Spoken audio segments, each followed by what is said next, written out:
চেয়ে তোমার মৃত্যু আমাকে অপরাধী করে দেয়। আমার ঠোঁট শুকনো হয়ে আসে, বুকের ভেতরটা ফাঁকা, আত্মায় অবিশ্রান্ত বৃষ্টিপতনের শব্দ, শৈশব থেকে বিষণ্ণ দীর্ঘশ্বাস। চেয়ে তোমার মৃত্যু আমাকে অপরাধী করে দেয়। বলিভিয়ার জঙ্গলে নীল প্যান্টালুন পরা তোমার ছিন্ন ভিন্ন শরীর, তোমার খোলা বুকের মধ্যখান দিয়ে নেমে গেছে শুকনো রক্তের রেখা। চোখ দুটি চেয়ে আছে, সেই দৃষ্টি এক গোলার্ধ থেকে ছুটে আসে অন্য গোলার্ধে। চেয়ে তোমার মৃত্যু আমাকে অপরাধী করে দেয়। শৈশব থেকে মধ্য যৌবন পর্যন্ত দীর্ঘ দৃষ্টিপাত। আমারও কথা ছিল হাতিয়ার নিয়ে তোমার পাশে দাঁড়াবার।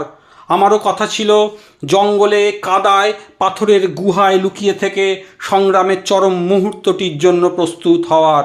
আমারও কথা ছিল রাইফেলের কুদো বুকে চেপে প্রবল হুঙ্কারে ছুটে যাওয়ার।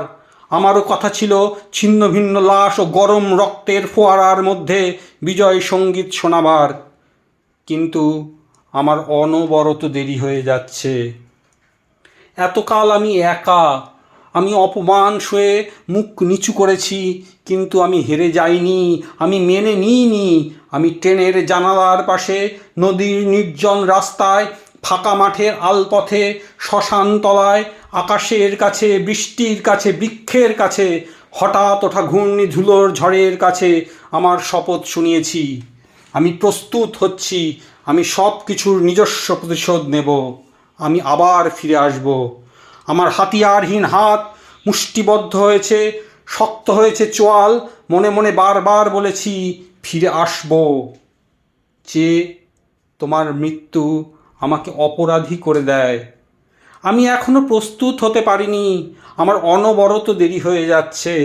আমি এখনো সুড়ঙ্গের মধ্যে আধো আলো ছায়ার দিকে রয়ে গেছি, আমার দেরি হয়ে যাচ্ছে। চেয়ে তোমার মৃত্যু আমাকে অপরাধী করে দেয়।